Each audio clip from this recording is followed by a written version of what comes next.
What's up guys? Gabi na naman kami nakalabas.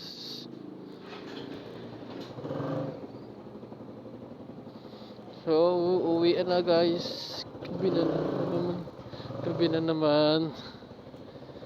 Sige na tay! Sige. So, what's up guys? Gabi na naman kami nakalabas. As usual, walang bago. Lagi naman kami gabi na nakakalabas. Wala namang bago doon. So, abot na naman ng gas ko pa uwi sa amin. Wala ko gas. Okay. So, hindi ko siya okay. So, ayun, gabi na. So, trabaho ko nga pala is about sa taga-CI ako. So, ay trabaho natin. So, ngayon gabi na. So, baka mamaya pag-uwi ko walang ulam.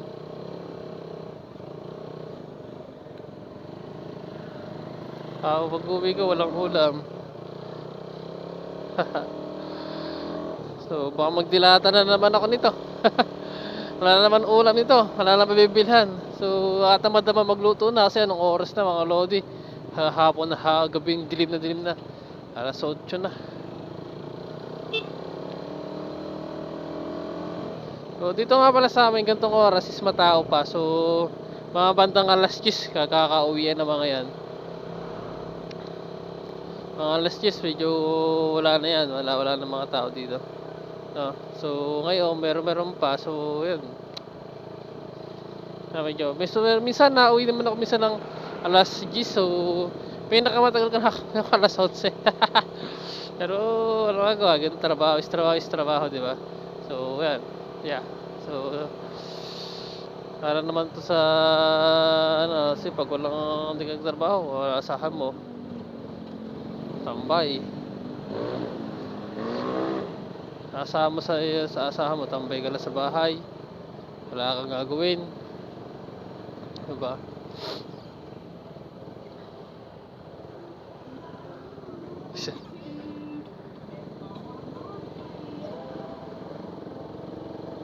Uwi ka sa bahay, tatambay ka sa bahay. Aasa ka sa magulang mo. Diba? Kapal mo naman, boss. Kupal ka ba? So, ngayon, uwi tayo. So, apat pa tong gas ko. So, ang biyahe ko sa amin pag nawi ako is 30 minutes. Pag takbo ko na yan takbong sakto lang. Kapit tinatakbo ko ng mga takbo na mga 50, mga ganun, 50, 60, yan. Pero kung ang gagawin mo minor is 70, yan, saglit ka lang, mga 15 minutes, mga ganun, nandun ka na. Kilometer, mga 20 kilometer, mga 15 to 20 kilometer layo namang mga barangay namin dito sa bayan namin, bago nyo kalayo. So, sa pangalan para barangay namin is Barangay Kalayo. So, yun guys. So, mga loads natin dyan. First vlog yun na 2025. So, din first vlog is masisipagan natin ngayon mag-upload ng video. Masisipagan natin ngayon mag-upload ng video. Mag-update sa inyo na nangyayari sa buhay ko. So, nung 2024 kasi, hindi ako masyado naging update, diba? Alam nyo naman na no 2024 is nag-ayos ako ng papel sa Navy, diba? So, yun, hanggang ngayon is dapat training na ako. So, hindi lumusot, hindi nakalusot sa quota. Hindi nakalusot sa quota kasi tsaka yung minaporta na papel ko kasi yung sa dental ko kasi hindi agad kasi naipasa nang may hawak. So ayos na yung papel ko sa dental ko kasi last ko nagpa-surgery ako sa dental. So hindi agad naayos ko siya kasi hindi agad pinasa. So kaya nangyari noon Hindi ako nakasama sa quota. Oh, anong nangyari dito? What's happening?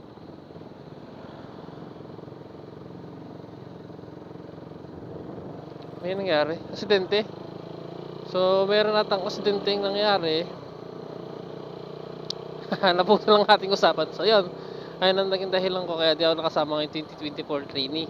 So, this is 2025. So, I going to my best na makasama kasi edad na tayo. Ilang taon na tayo, di ba?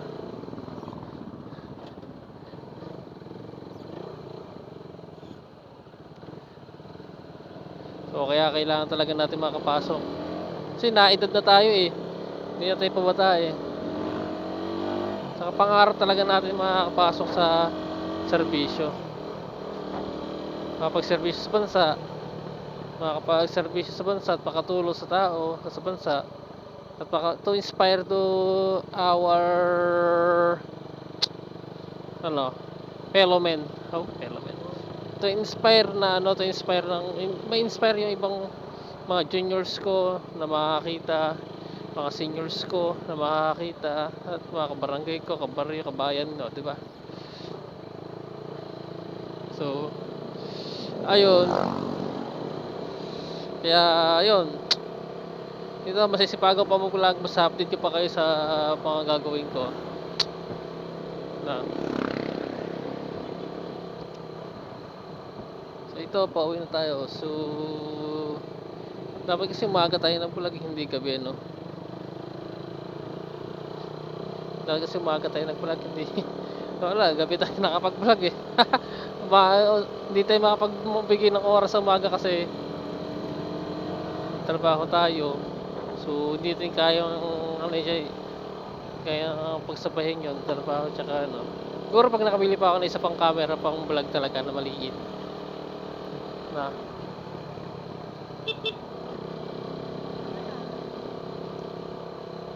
Para maganda.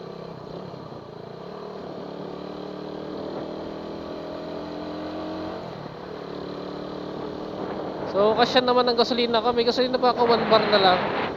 So, kasya naman to. Yung 1 bar na yan. Kasya naman yan. So, hindi lang tayo tatakbo ng yun, takbong 40 to 50. As usual. Tamang kasarapan lang. Tamang bilis lang. So, ayun lang tamang takbo natin dapat talaga. So, ngayon kaya natin magbuhay ng mini drive light para medyo maliwanag naman ang ating daan. Kasi, tanong nyo, tulad nito, lalakas ng ilaw ng mga kotse, di ba? So, di natin kailangan magpatayin lang ng mini drive light. Kasi, talagang nakatulong to yung umaga itong mini drive light, mga auxiliary light.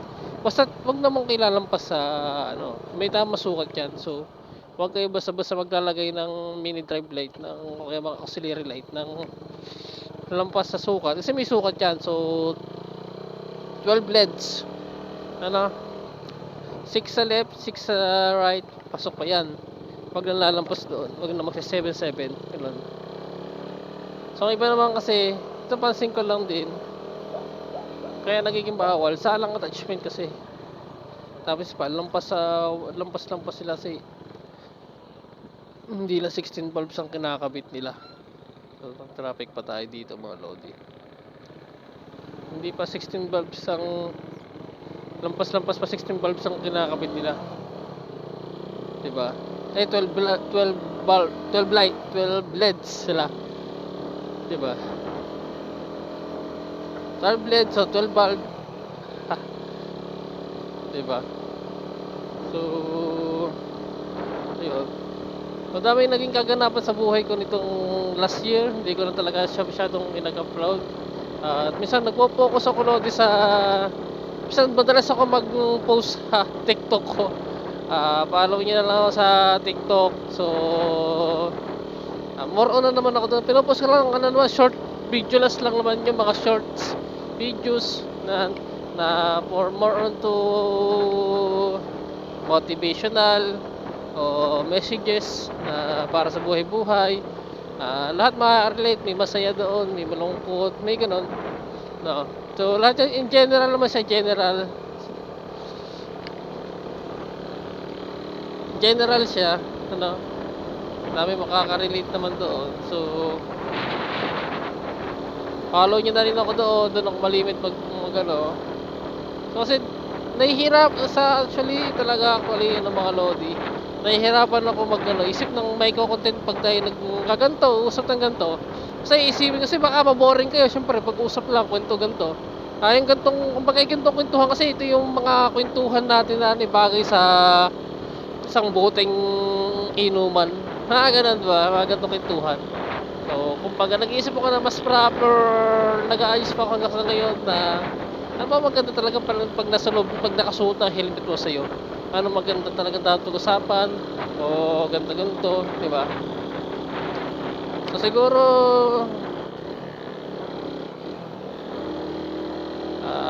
bukas kung makapag-vlog ako you know, ayun yung bago ng flash ginamit ni paring walay. Habulin natin yung flash. Okay pala, ang ganda ng forma niya.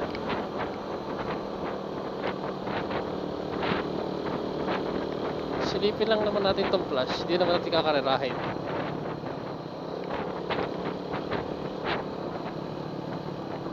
So ayan no, dinasaw natin. Ayan yung bagong labas sa flash.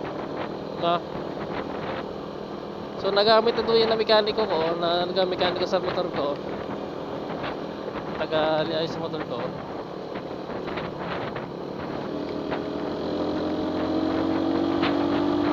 Okay naman daw. Malakas naman daw din.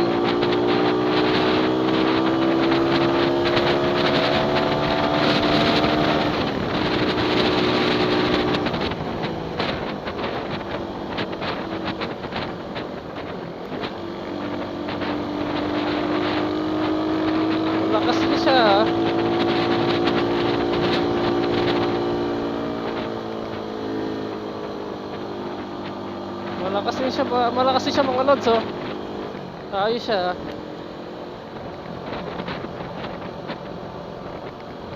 Okay din yung ilaw niya, medyo maluwanag din ang ilaw niya sa stock Sa stock ng ilaw ng motor na yan. Ayos maliwanag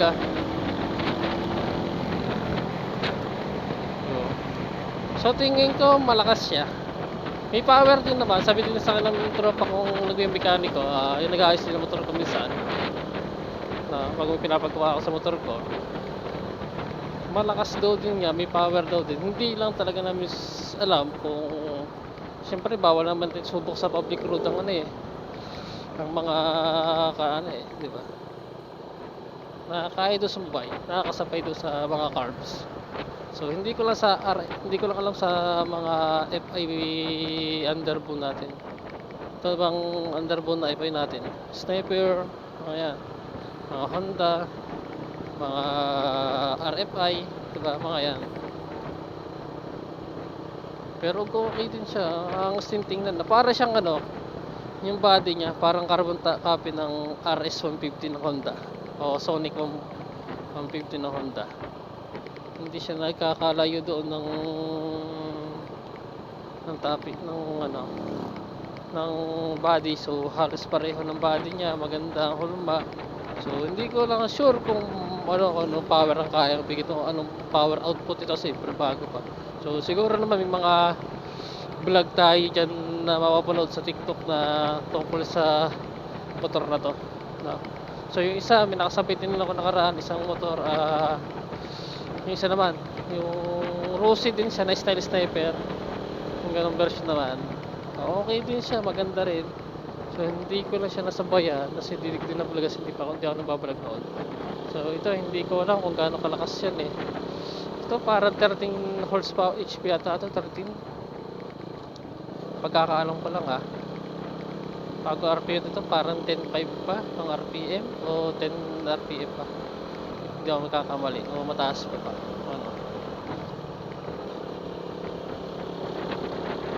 Magaling ang ride ito, kilala ito ng tropa ko. Sanay din ito pagmotor. Magaling ito sa bangkingan, taga dito lang ito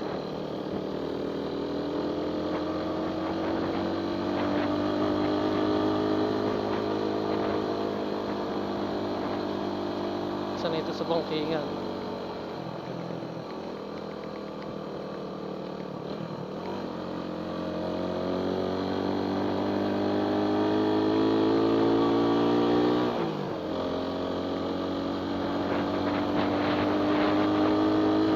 Ang galis din.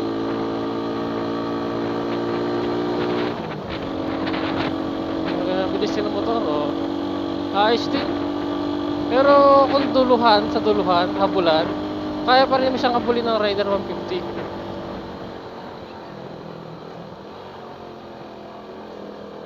Kaya pa rin siyang habulin ng Rider 150, walang duda. So, pero good siya para naman sa naghahanap ng presyo, budget kumbaga, na may power. Okay na naman to. Hindi ko lang talaga naalam pa, hindi ko pa nahahawakan, hindi ko gano'ng kalakas siya eh. Hindi ko masasabi kung gano'ng kalakas yan eh. Diba? Pero maganda. Pero mas maganda yung kulay niyang ano, Turkish color ba yun? Turkish, tawag doon. Hindi ko kasi pwedeng public road tayo eh.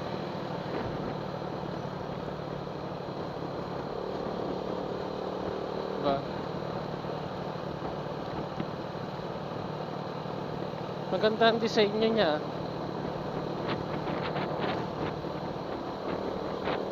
Tsaka hindi tayo pwede magkaroon kasi bago ang ating timing chain. Nagpalit ako ng timing chain kasi 4 years na motor ko, so pinalitan ko ng timing chain, so tsaka na chain guide. Yan. So hindi ko lang alam kung ito'y bumigay o pinagbigay ito ng isang magandang bagong testing na sa takbuhan. Susubok natin kung talagang magandang power output.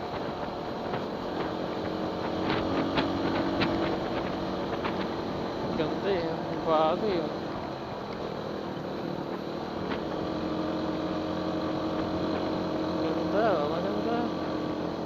Maganda siya, maganda.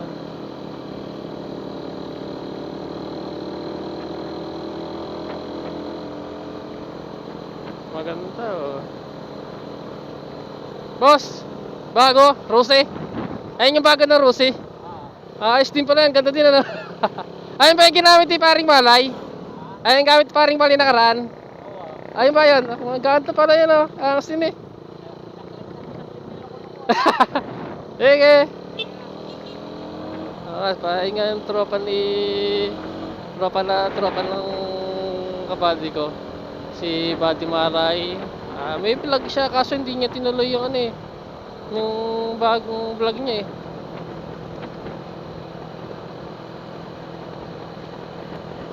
Hindi niya tinuloy yung pag-vlog niya. Popsi Vlog ang pangalan niya, Popsi Vlog. So, ano ko sa screen yung ano ha, yung kanyang channel. So, pa-flash ko yung ano niya. So,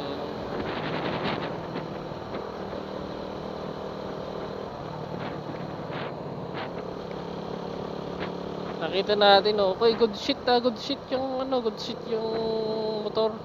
Maganda din sa inyo, talagang forma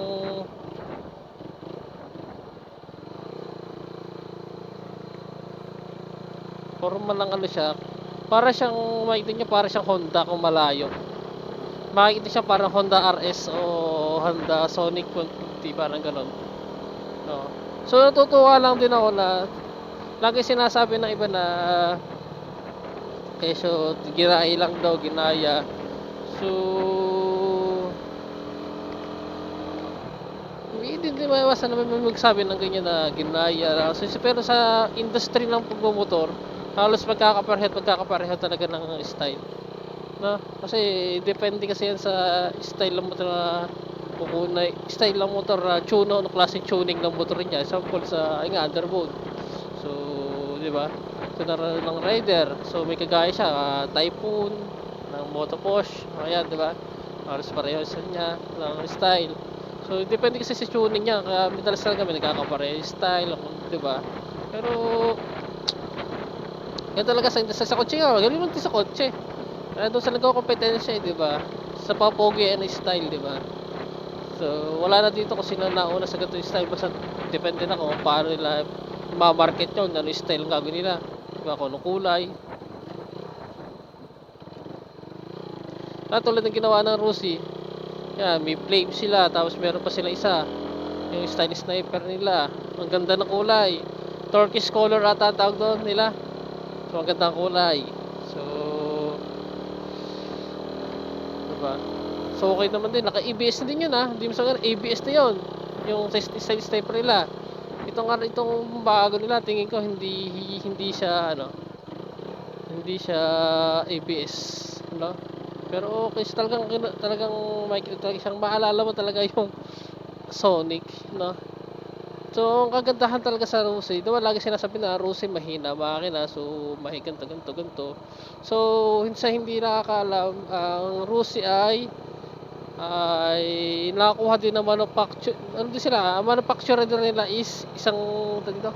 Hindi ako nagkakamali, ang Makeway, mga ano ba? Ano ba bang ano yan? Motor yan. Benelli. Parang same lang sila ng manufacturer. Din sa pag ano, di ko sure. May correct niya ako kung mali yung ano ko. Correct niya ako . Pero pagkakaalam ko isang manufacturer sila. So, yun. Tsaka ang Rose talaga ginawa siya o yung kanila talagang market strategy market nila market na nilang talaga nila use yung mga tao na yung gagamit pera nila yung ang kaya lang sa ganung presyo lang o makamasang presyo kumbaga. Hindi afford masyadong high-end na presyo ng yung pagdating pang araw-araw naman din, pampasok, kasi nagagamit ito papasok, pauwi, di ba? Yun naman purpose di ba? Ng Rose talaga, pang magamit ng mga tao ng pampasok, pang uwi, di ba? Ayun ang purpose ng Rose. So, kaya maganda ginawa ng Rose kasi yung iba gustong-gusto ni sniper hindi afford. Pero dahil sa Rose, meron sila style sniper na may power naman din. Di ba? Tapos sa pogi, di ba? No brand wars pero magandang ginawa ng Rose na para sa mga tao tulad ng tao natin na talaga hindi kaya ng mga high-end na ito rider talaga ito hulugan talaga to. Kasi aminado kasi hindi ko kaya bumili ng hulugan to. Kung ito, tapos ko to 3 years ko kata hinulugan.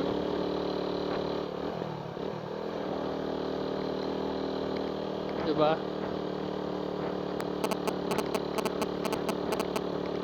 Pero magandang ginawa ng Rosie doon kasi matutuwa kasi yung mga matutuwa ka din yung bibili na gustong magkamotor na maporma na sa presyong abot kaya. Diba? Matutuwa sa Rosie ginawa ng Rosie.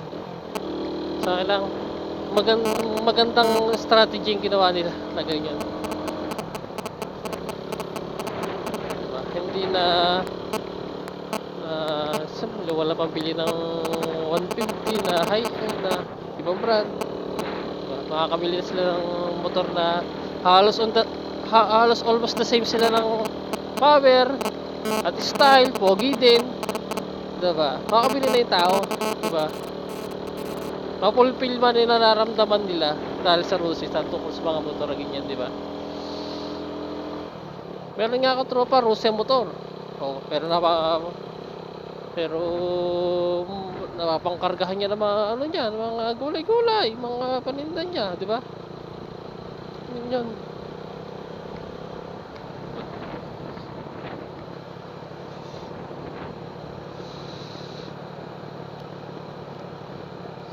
Nasa tao lang talaga, nagagamit lang talaga yan kung maingat ka o ano. Tsaka madami na mga parts na available hindi ka mahirapan maghanap ng mga parts, di ba? So the reason why kaya murang Roses sa mga parts din kasi sa tingin ko lang madami kasi siyang parts na pwedeng di ba? Isa nga yung Roses pwede sa ipang Honda, pwede sa Roses, di ba? Kasi nga yung sa manufacturer nila. Na hindi alam ng iba na alam ng ibang motor. Ako walang alam sa gano'n sa makina pero paano may alam ako kasi meron nga diyan yung pang wave ginagamit sa gantong brand ng motor, 'di ba? Kasi manufacturer kasi nila iisa halos, 'di ba? Iisa. Ang mga motor industry naman niya mga ganyan, automotive industry yan. Ano yun eh, yung halos iisang manufacturer ng mga yun eh. Hindi naman iisa lang yun, kanya-kanya manufacturer yan. Sa Japan, di ba sa Japan, sa rider, oh, pyesa niyan, rig na pyesa niyan, made in Thailand. Saka Japan, dalawa, ang rig. Thailand, pag sa kasa bibili, makita dyan, Thailand. Di ba? Thailand, made in Thailand. Di ba?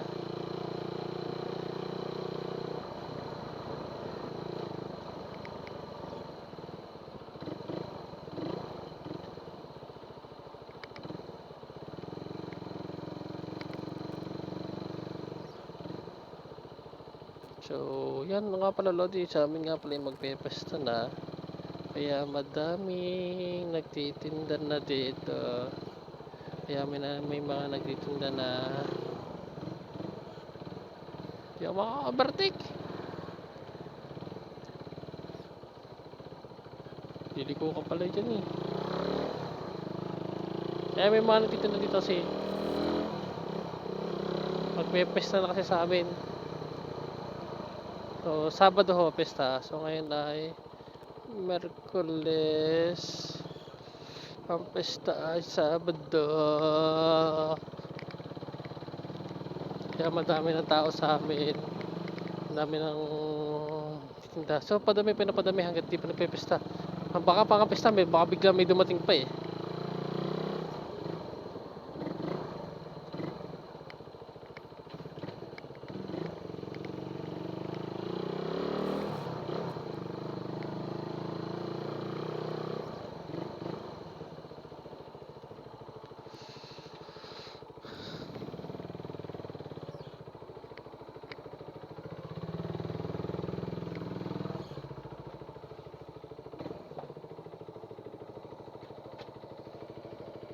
Nagpalit kasi ako ng timing chain.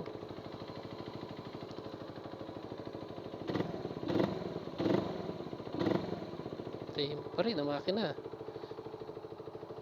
So medyo mataas at ang RPM ko.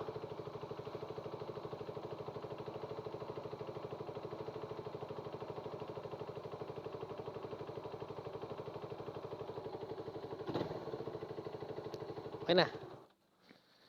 So yun.